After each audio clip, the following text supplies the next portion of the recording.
በውሸታችን የማን መታወቂያን? ያጋንንት። ውሸት የጋኔን ነው። በነገረ ሰሪነታችን የማን መታወቂያን? ያጋንንት። መለያየትን የሚሰራ ጋኔን ነው። በነፍሰ ገዳይነታችን የማን መታወቂያን? የጋኔን። እስመም ትካት ቀታሌ ነፍሰ ሰብ ውእቱ።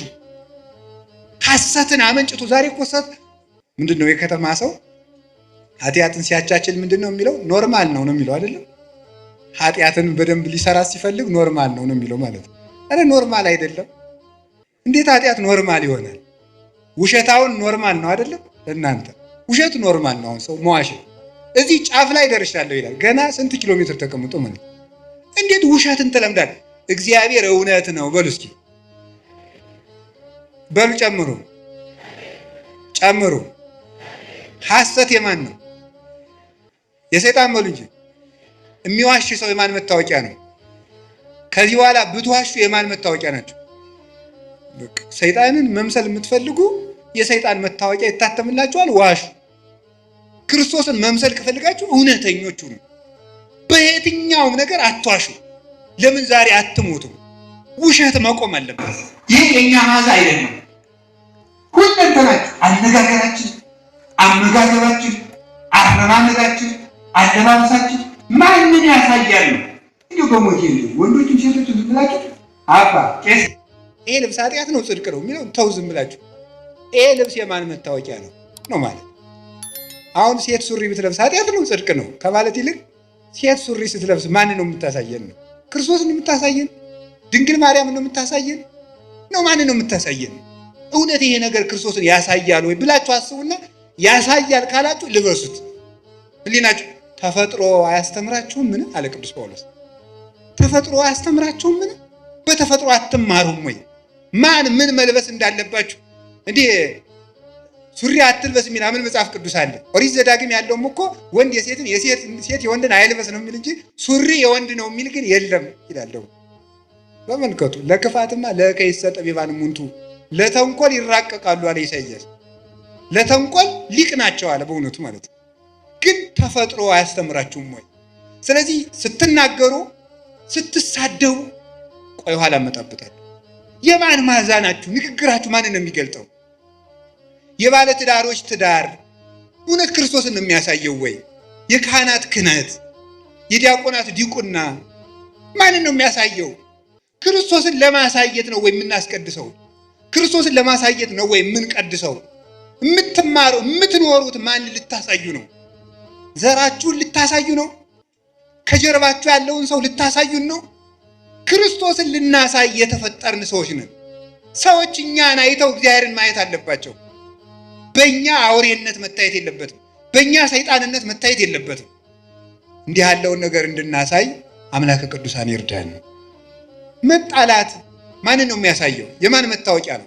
በሉ ተነሱ። ምን አላችሁኝ? ጌታችን መድኃኒታችን ኢየሱስ ክርስቶስ ለቅዱሳን ሐዋርያት እንዲህ አላቸው፣ በዚህ የእኔ ደቀ መዛሙርት እንደሆናችሁ ሰዎች ያውቋችኋል አላቸው። በምንድን ነው? ጌታ እንግዲህ ሐዋርያት እንዲህ ብሏቸዋል፣ ሙት ታነሳላችሁ፣ ድዊ ትፈውሳላችሁ፣ አጋንንት ታወጣላችሁ፣ ለምጽ ታነጻላችሁ፣ ዓለምን ታጠምቃላችሁ፣ በ12 ወንበር ተቀምጣችሁ ትፈርዳላችሁ።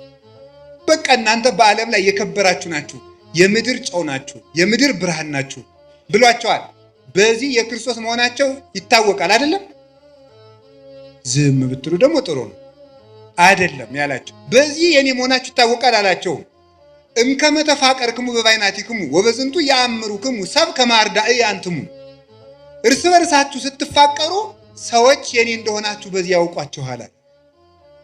የክርስቶስ የመሆን መታወቂያው አለ። ይሄንን ይዞ ቅዱስ ዮሐንስ አፈወርቅ ሙት ማንሳት አይደለም መዋደድ ነው እንጂ ይላል።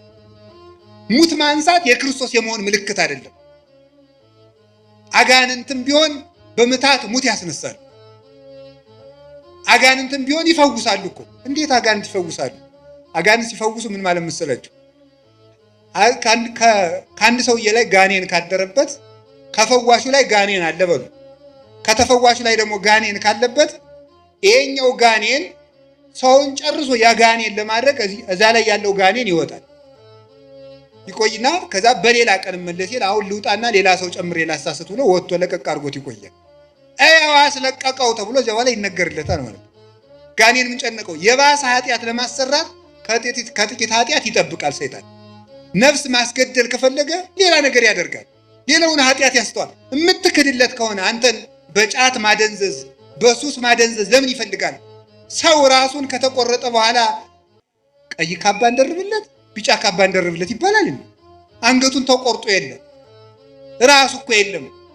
ራሱ እኮ ክርስቶስ ነው። ክርስቶስን አጥቶ ሰው ሱስ ባይኖርበት፣ ባይሰክር፣ ንግግሩ ጥሩ ቢሆን፣ ባይሰርቅ፣ ክርስቶስን ከካደ በኋላ ምግባር ምን ይሰራለታል?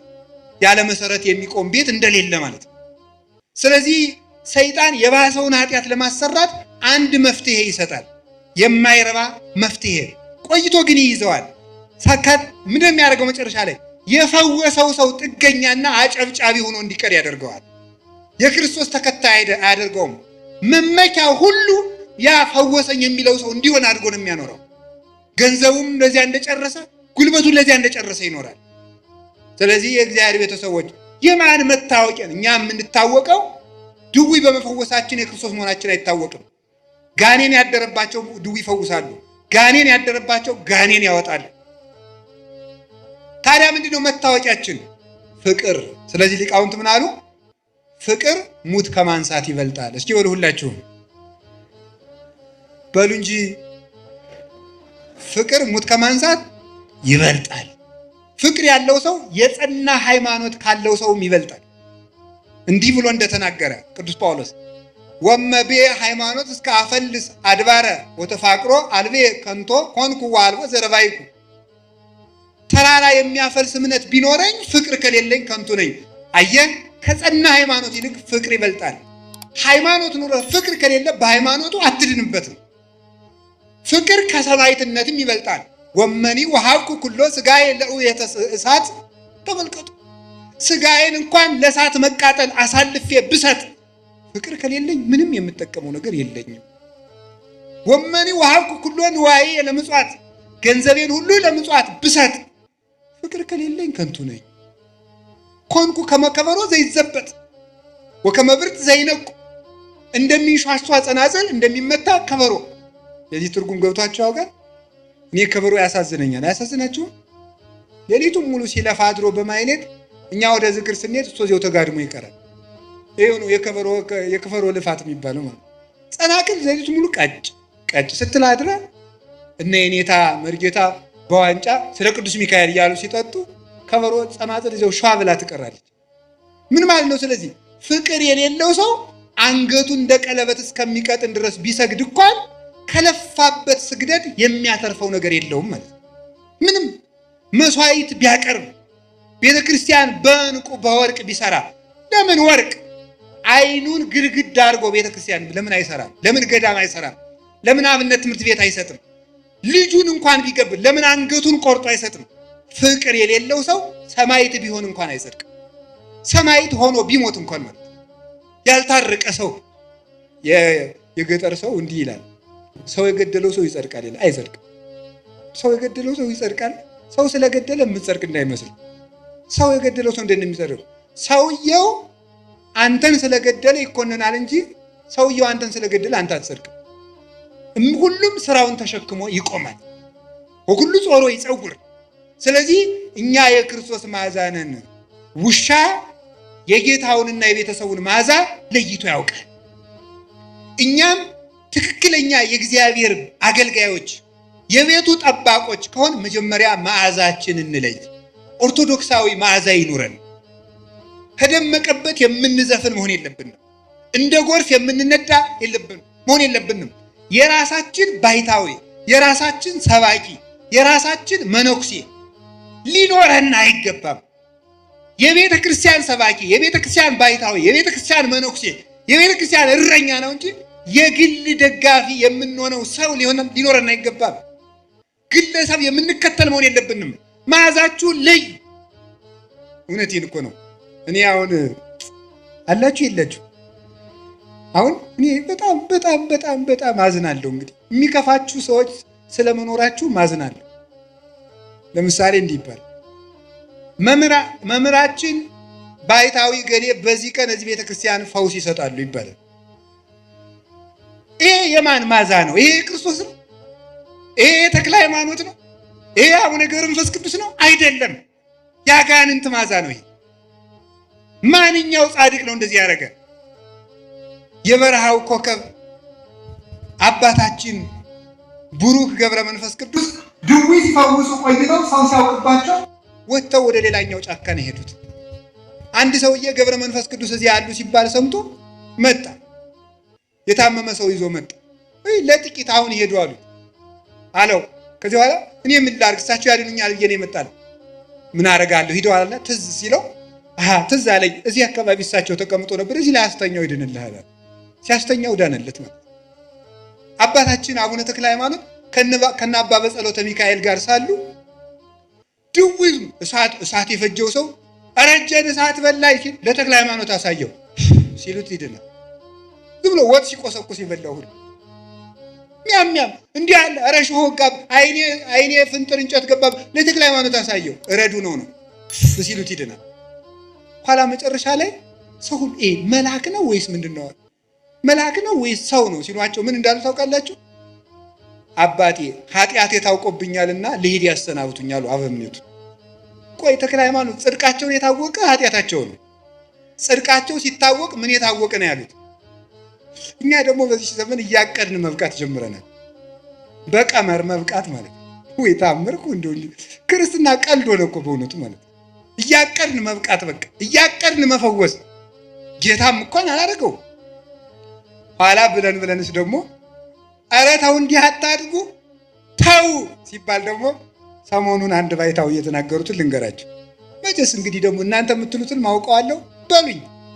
ቀንተህ በሉ ችግር የለም በሉ መቀበል። ከዚያ ምን አሉ? ምንድነው እሱ እንዲህ ተሳስተዋል እርስዎ እሳቸው አጋንንትን ባጋንንትን የሚያወጡ ሐሰተኛ ባይታዊ ናቸው ካሏችሁ አሉ። እሺ በስራዬ መኑ በሏቸዋል። በማን መኑ? ወይ መድኃኒዓለም በስራዬ መኑ ማለት የሚችል እኮ እግዚአብሔር ብቻ ነው። ክርስቶስ ብቻ እኮ ነው። ፍጡር እኮ ስራ አለኝ አይልም። እኔ ለተክለ ሃይማኖት በላይ አብነት የለኝም። እሳቸው ምን እንዳሉ እንገራቸው። 99 ዓመት መከራቸውን አይተው ከመላእክት ጋር አጥነው መጥተው ምን እንዳሉ እንገራቸው። እኔ ዓለሙን አብርቼ ለራሴ ጨልሜ የቀረው ዓለምን አጣፍቼ ለራሴ አልጫውንኩ ስራ የሌለኝ ጎደሎ ነኝ። በፈጣሪ ፊት በቆምኩ ጊዜ ምን መልስለታለሁ ነበር ያሉ። የዛሬዎቹ ደግሞ ስራዬን እመኑልኝ ይሉናል። እነዚህ ታናናሽ ክርስቶሶች ናቸው። የሐሰተኛ መሲህ መንገድ ጠራጊዎች አይደሉም። የማን ማዛን የሚሉንም ማጨብጨብ እልል ማለት። እኔ በመምህር አምላክ ይዣቸዋለሁ። ከዚህ ጉባኤ መጨረሻ ላይ እንዳታጨበጭቡ ጉባኤው እስከሚያበቃ ድረስ ማለት ነው። ማጨብጨብ መደለቅ፣ ሲመርቋችሁ ማጨብጨብ፣ ሲረግሟችሁ ማጨብጨብ።